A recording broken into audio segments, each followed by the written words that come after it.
Before we dive into this conversation, I wanted to say thank you to our partners at Salesforce. We bring marketing and engagement together. Learn more at salesforce.com/marketing. Now let's get into it.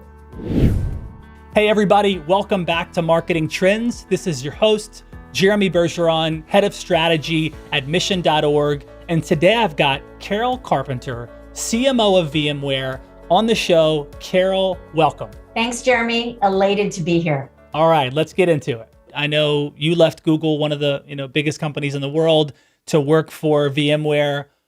What exactly was it that made you decide to, kind of from the outside looking in, join the VMware squad? My mother and father always said, why can't you do things the easy way? And I've always been attracted to the underdog, the company. I have never joined a company that is at its peak, high flying. Now, Google overall, you could argue was, and will continue to be, but Google Cloud, when I joined and Diane Green had just gotten there, it was 2016, was very nascent. In fact, we didn't even call it Google Cloud then. It was still, I think, Google for Work. So, very, third place, not even third place. I think maybe we were sixth or seventh. We were not even on the map with respect to being a true infrastructure as a service, platform as a service company, or business, I should say. So, what attracted me here is I saw this opportunity. Pat Gelsinger and Sanjay Poonen, I've known them for several years, and they said, look, we're going to go through a big transformation. If you like to build, create, transform, we have a challenge for you. And it was a combination of that. Obviously, the people. Let's face it, we all want to work with great people. And Pat, I will say it, in my almost 30 years of working in tech, is a true CEO, level 5 leader. Sanjay Poonen is another level 5 leader, just really inspirational leaders. So that was exciting to me. And then the second piece is at Google Cloud, we had this great opportunity, and we were winning accounts and winning a lot of enterprise accounts, primarily media, entertainment, some of the other verticals like financial services, healthcare. But it became really clear as we got into implementation that to help customers really get to where they need to be, it isn't this all or nothing proposition, which every cloud company would say, yeah, go to the cloud and you're going to have agility and speed to market and competitive advantage and yada, yada, yada. And it's never that way. These companies have lots, our customers have so much cruft, and, they have a heterogeneous environment with on-prem enterprise software that they don't want to rewrite. They don't want to replatform. It just doesn't make sense to do that. And what appealed to me, and this is the gestalt and the core of VMware, this is a company that is at the intersection of a lot of different computing capabilities. And our core value is we have been the bridge. We are the Switzerland. We partner with all 7+ hyperscalers. We meet our customers where they are, frankly. And it's such an overused term, but that ability to say, okay, Mrs. Customer, you have some workloads that should stay on-prem and you have some that need to go to the cloud. How do you do that? And it is so hard. Oh, by the way, how do you network it all together? How do you set up a common security plane across all of my workloads and applications? It's really hard. There's a reason why companies have over 75+ security tools. And our promise, our brand promise, our promise to customers is we will help you. We're the Switzerland, and we will help you bridge across all of your existing and future computing needs. Wow.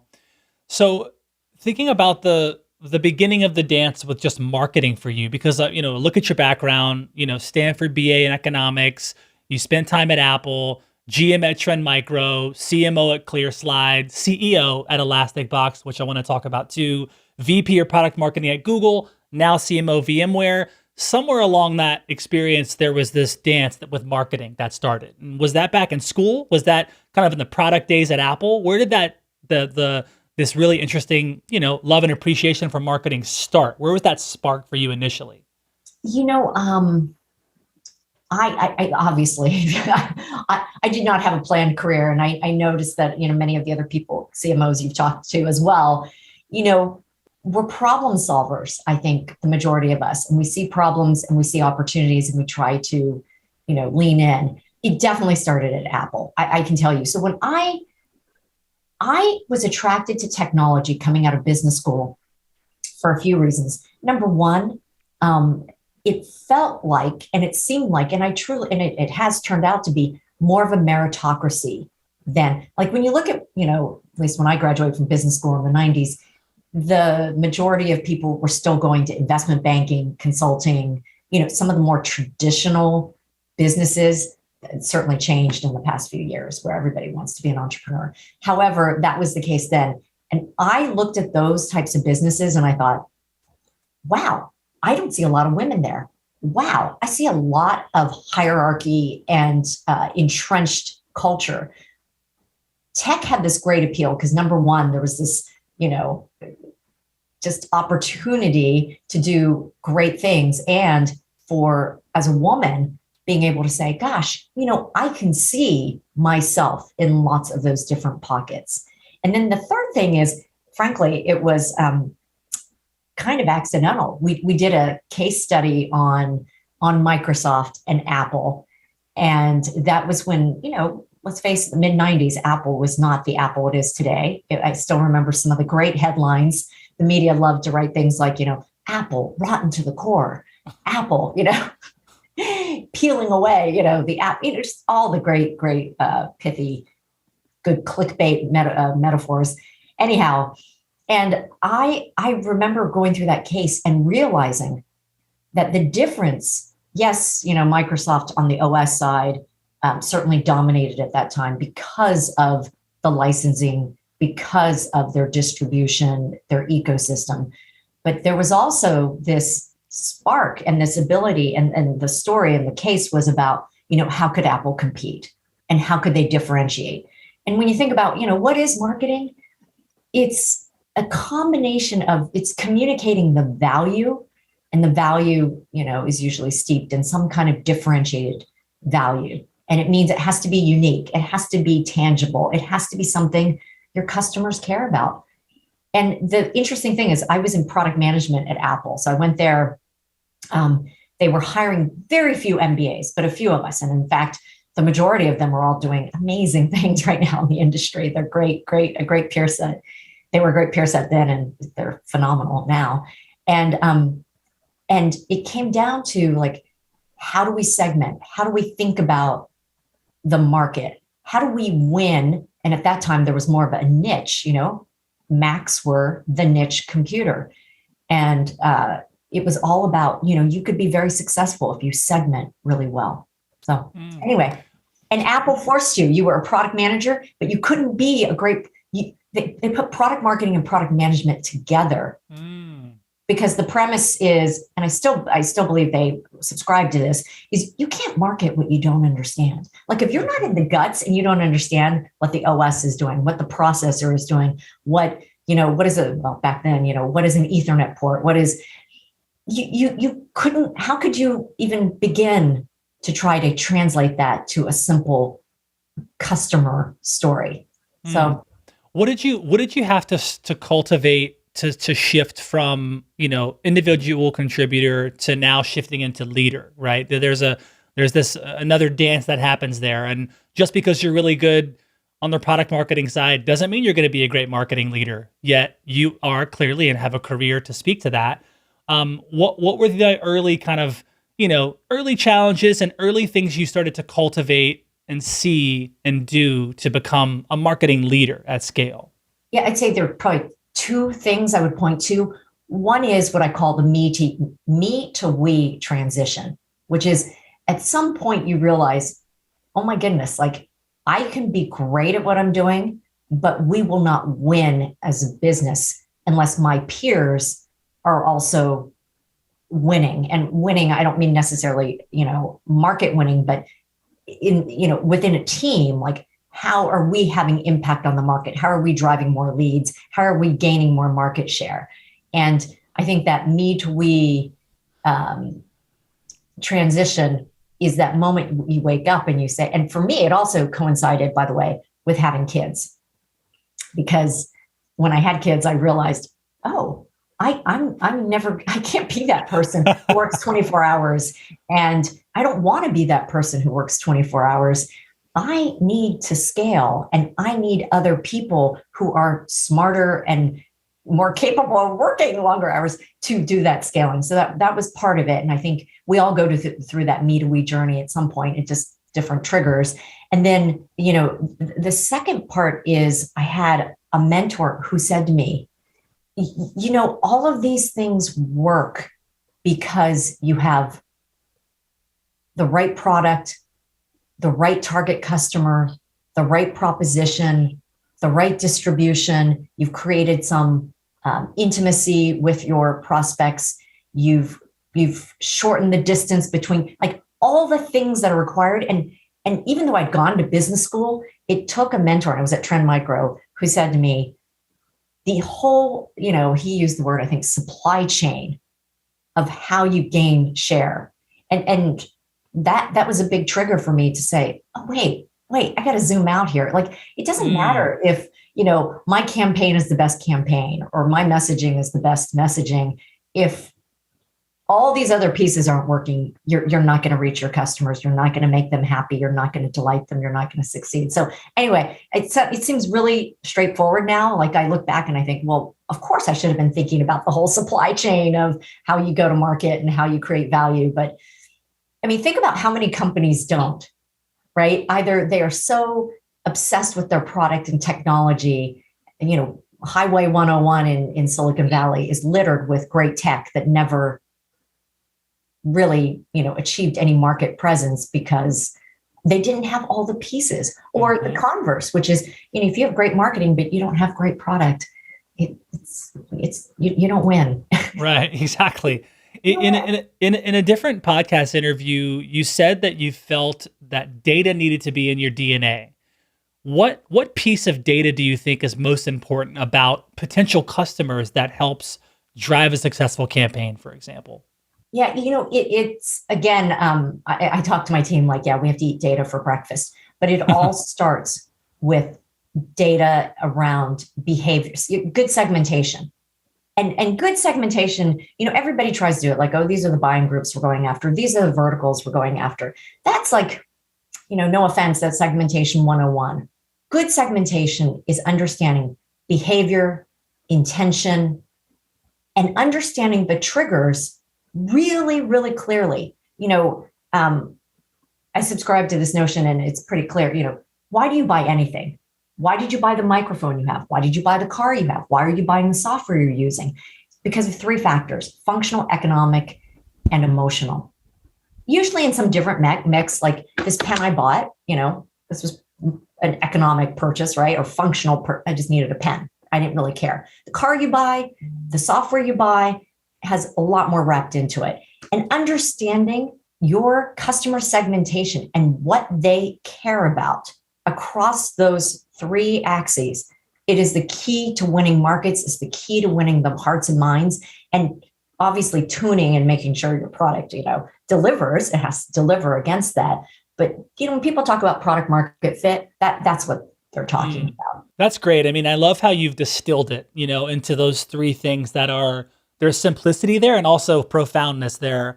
And I love how you seem to kind of weave that in. And as we have, huge organizations that come on our network of shows, and it seems like many of them adopt the same idea of, like, simplicity is what scales and not adding unnecessary complexity. Now, especially in your business where there's a lot of transformation, there's a lot of innovation, there's a lot of shifting, and you can get almost lost in that in a lot of ways. But getting back to, like, okay, what are the simple things we're going to do that are going to make the most impact in the marketplace? And so I love that relationship with simplicity that you have. Oh, thanks, Jeremy. And I would just add that, one thing that I really enjoyed about my time at Google is, and I hope you did too, when you were there, is there is such an emphasis on 10x thinking, which, it sounds kind of trite. And that, even just the exercise, even if you don't get fully funded for what you want to do, or it doesn't fully, come to fruition, the exercise of starting with that pushes and drives, I think, a greater aggressive and drives greater results, because even if you don't achieve it, you end up at 80% of that 110. I would agree. Yeah, definitely. I learned. I think I learned velocity there at Google of like just the speed, and then to absolutely like fail fast, think big, like go, don't stop. Like we got you, we'll support you. And I found that in different lines of business as I was there working on different teams, it always existed there. Velocity, vision, and go. And it was just like, whoa, I'd never been a part of that kind of ingredient pie before. So, Yeah. And also very data oriented, right? So absolutely. I Yeah. think I think that's just, that combination of, and let's face it, like today, there's just the problem we have is there's too much data. There's too much data that we've collected around behavior, intention. So the key is like not just having all the data, but really gaining the insights. I think it's really hard. It's really hard. You got to sift through a lot, and you have to be very clear about, okay, what problem are we trying to solve? I was going to ask you kind of how you're doing that. I think that's absolutely money. We hear about data being, the oil, and it's so important, and eat it for breakfast. Like you said, it's such a big part, and there's a lot of it. So more like you said, sometimes too much of it. How are you kind of navigating that? How are you unpacking that? Well, okay, here, just, I mean, these are really simple tips, but I always ask my team, why are we going to collect this? Like before we even collect it, what are we trying to achieve? Like, for example, we have some products that the go-to-market has a product-led growth aspect, right? We want, and the team a few years ago said to me here at VMware, they said, oh, well, let's just suck in all the behavioral data from what they've done in the trial. I'm like, no. Like, let us be really clear, what is the aha moment? What are the things that drive engagement and usage where we, as the company, would want to educate, nudge, or, if they're truly ready, upsell, cross-sell, and like be really clear about what are the aha moments, what kind of data would help us make those decisions. Because otherwise, we should leave the customer alone. Like if they're not having problems and need some education or help, don't bother them. If they're not ready to expand and you don't see enough engagement to expand. So like, what are the aha moments, those signals, as some people like to call them, and be really clear and collect that. Now, there are times, to be fair, we don't quite know what is the aha moment. And that's when you take a small subset of data, you observe it, watch it, mine it to prove out your theses before you collect at scale. So I think just being really clear, like what decisions are we trying to make? What are your aha moments that are going to lead to the types of interactions and behaviors that we want to trigger? And then ultimately, just test the crap out of it, right? Like test on a small set. You've been a CEO in the past. And you've spoken about this on other interviews I've heard. And I'm curious for our audience of CMOs and marketing leaders and executives across the Fortune 500 and beyond. It's not all of them have that experience of like, hey, I've been a CEO, I'm a marketing leader, or going from one or the other. And I love that you have that experience. And it was at Elasticsearch, right? Elastic Box. Yes. Elastic Box. Yes. So, a lot of elastic. What I know, right? So what a beautiful experience and perspective to have being a CEO. As you know, it's a full contact sport. We get the privilege of speaking with many CEOs, and it's a really interesting perspective you have. What kind of made you decide to kind of shift to CMO as being? I know you have the marketing background, but then you had the CEO kind of thing happening too. So, what perspective has that given you? What kind of made you want to make that shift from CEO back into global marketing at scale?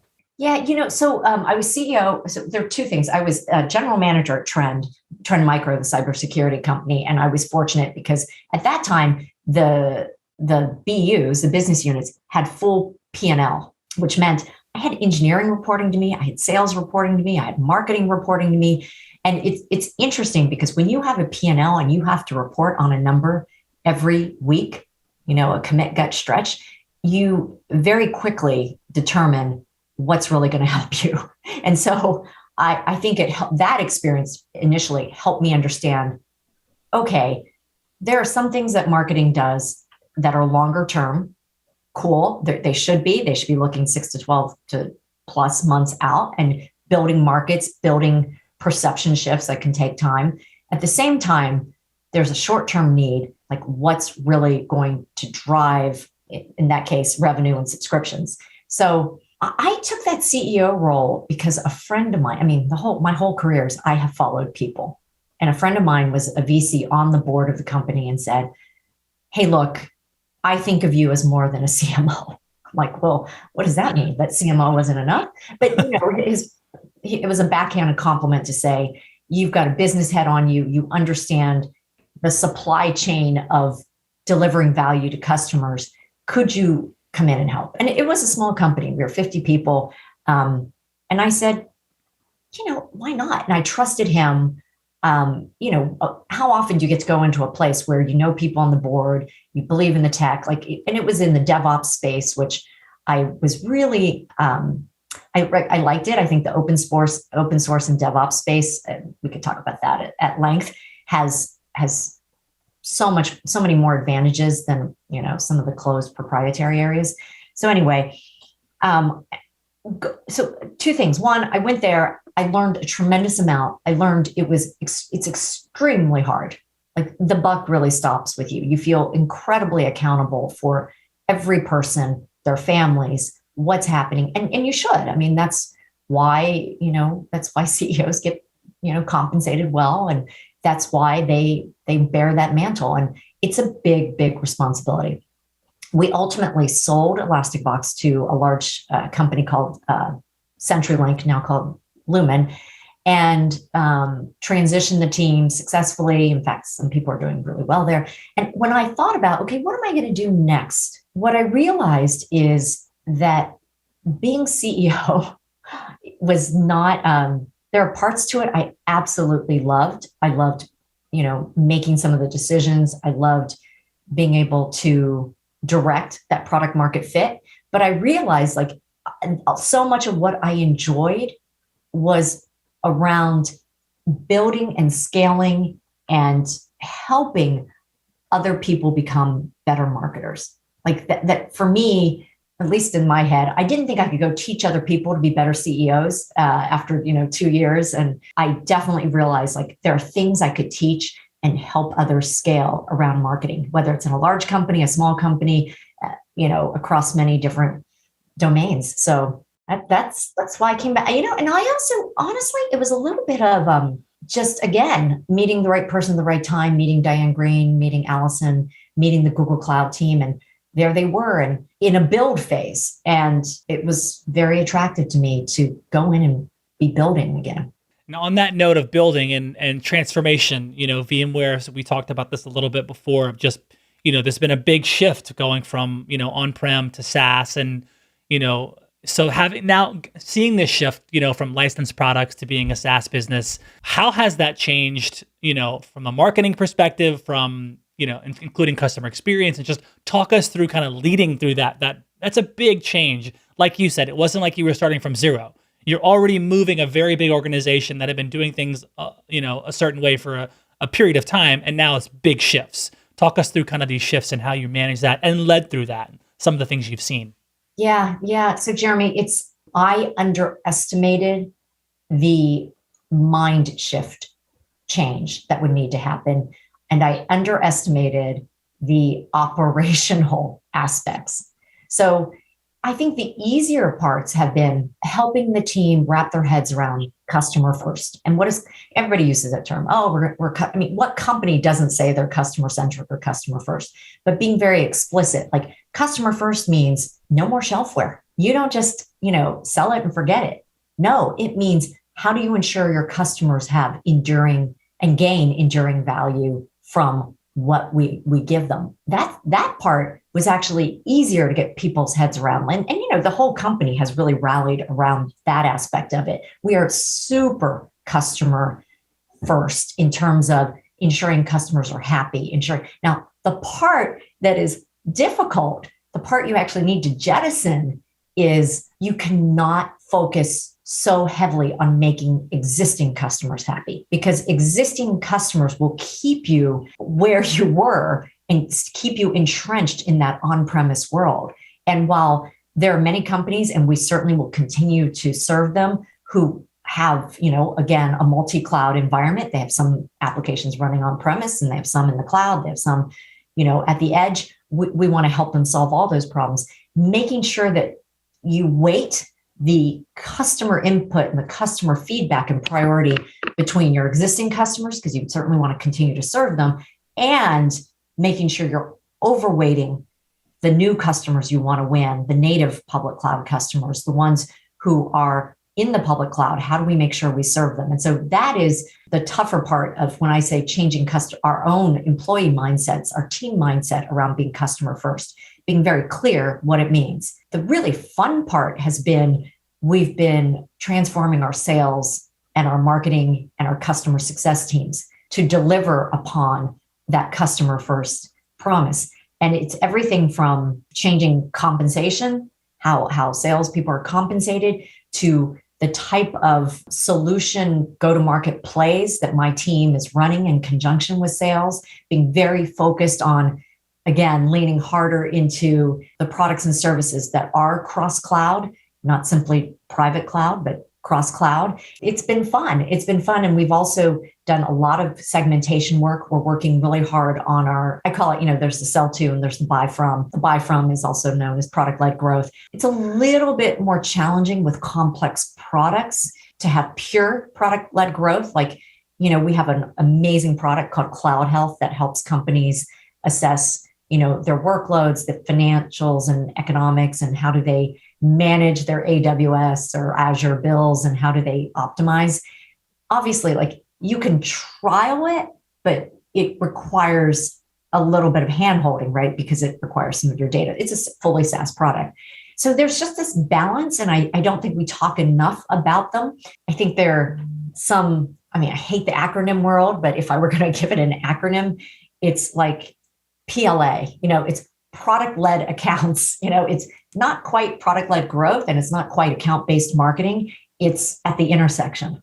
I was going to ask you about just kind of your thoughts around account-based marketing this year, and with shifts in the business, and of course shifts in just the customer experience now in the world that we live in. And what are maybe some of the things you're thinking about when it comes to ABM into this year? Well, we missing our customers, and we had a small window. So VMworld, which is our large industry event for our customers, it was phenomenal.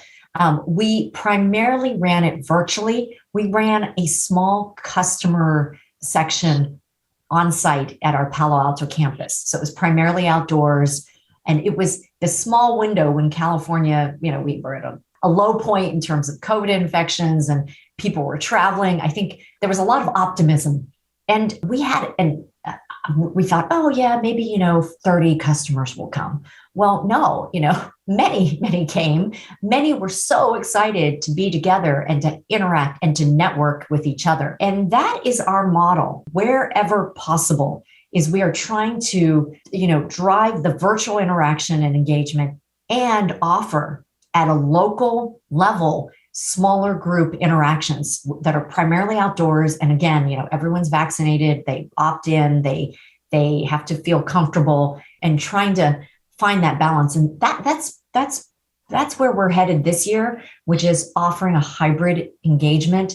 It's just so hard. It's so hard because a lot of our customers, everyone will say, and I certainly feel this way, the reason you go to any event is to learn from your peers. And then number two is to learn from the vendor partner. Sure. Right? So it's very tough to do. And interestingly enough, one side effect of having that small intimate event was our team. It gave our employees, the ones who participated, this huge boost because they hadn't seen each other. I hadn't met some of them. It was just such a great opportunity to connect, build trust, have some shared experiences.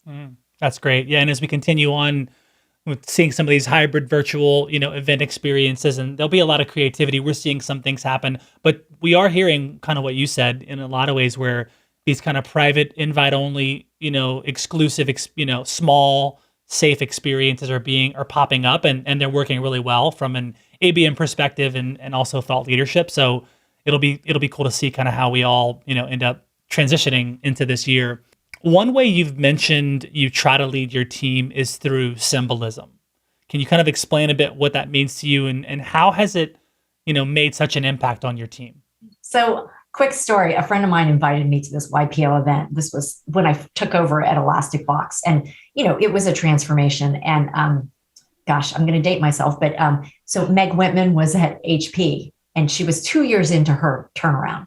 Okay, very few people remember this. Anyway, so I went to this breakfast, and you know how it is, flaky Californians. I think 100 people signed up, like 15 showed up, and I was one of them. My friend who invited me actually flaked out. So, we're sitting around, and it was like this very vulnerable, brutally open conversation where someone said, "Hey, you spent almost $100 million running for governor. What did you learn?" And so she starts to tell the story. She said, you know what I learned is I learned that so many things, symbolism matters so much more than all the details of having a balanced budget. Sadly, especially in politics. Anyhow, and so then she shared some stories of what she had done, because of course we said, well, what have you done? So it really inspired me to, and this is part of the, functional, economic, emotional. People don't remember like what I said. They're going to remember more like something funny you said, or, something anomalous that came out of this podcast, less the content. So it really got me thinking. And she did, I don't know if she does anymore. She admitted that she would take time to go and think about like a half day or a full day. I can't remember exactly, a quarter, to think about, okay, what are my top priorities? And then how do I instantiate that in a symbolic, meaningful way? And that really stuck with me. So I did a few of those things as CEO. And then I've just carried that on. And it matters even more in the marketing area, where everyone has the internet. Everyone is smart enough to listen to your podcasts, to listen to what other people, their competitors are doing. So yeah, everyone's doing hybrid events. Everyone's figuring out how to engage. Everyone's figuring out like how to drive, ABM at scale. Like these are all. So if you're halfway curious, you're going to figure out how to do some of these things with best practices. But the key difference is, are you going to make an impression? And that really matters when you're either trying to build a category, you're trying to differentiate. Cybersecurity, my goodness, think about how many there are, right? How do you truly differentiate? In our case, we are working with all these networking companies, all these hyperscalers, all these. And so one of our biggest challenges is, how do we ensure that we have our fair strategic seat at the table? And how do we instantiate that? And so there are a few things we're doing. I can't give it away quite yet. So I'll leave it at this. We are reimagining VMworld, and it is going to be crazy, different, and it is going to be symbolic, and it will represent our chapter 3, so to speak. That's what our CEO calls it, that we're now in chapter 3. Wow. Chapter 1 was virtualization. Chapter 2 was software-defined data center, and chapter 3 is this multi-cloud world. And so I'll leave it at that, because I don't want to give away the goods, because it's not fully ready to be unveiled, but we're doing some really interesting things there. The other thing we're doing, and it's symbolic, and it's also a little bit of a playbook, which is we're having our customers and influencers tell our story more than us, because they have higher credibility, right? And so our entire ad campaign, it's all customer led. Moderna, Zoom, Toast, Adobe. And frankly, if you look at our ad campaigns or the customers we historically would point to, it was the very large enterprises. And they are absolutely amazing customers that we love. The JP Morgans, the Cities, like the very enterprises. Telling our story in a different way requires people, to say, wait a minute, with Moderna, how interesting. What are they doing? So that has been, I won't say it's a radical change, but the results have been really good in terms of moving our perception, bringing new types of customers to us who historically would have said, well, no, I don't need them. That's great. I love that shift. And you could have, done the opposite, which is, we're going to tell our story in a new way, and we're going to tell everyone what we're doing. You're like, no, actually, let's shift and have our customers and our influencers tell the story. And I mean, how impactful that is. I can imagine, the insight and that you're seeing and the results there. That's incredible. That's incredibly smart. I mean, we've increased our brand awareness by 29 points in North Wow. America. The other thing, and this is more internal, you talk about leading, some of the symbolic things are, and again, some are small, some are big. One, we start every town hall, all hands, with a customer story. And it's not just like, oh, this was the problem. It's why. What are they trying to do? What was the business impact? Why did they choose us? What did we do that was unique and delivered value? And so I think, sometimes just, getting a click below the superficial, hey, this is a beautiful story, blah, blah, blah, getting to the nitty gritty. What did we learn? Like, we're starting with that customer focus. The other thing is, I have my team. I made this an OKR for my team at Google. It's an OKR here for my team, which is that they have to have, depending upon their role, they have to be in customer meetings. They have to go to, and the number varies, but it's X number of customer meetings, either a week, a month, or a month. That's amazing.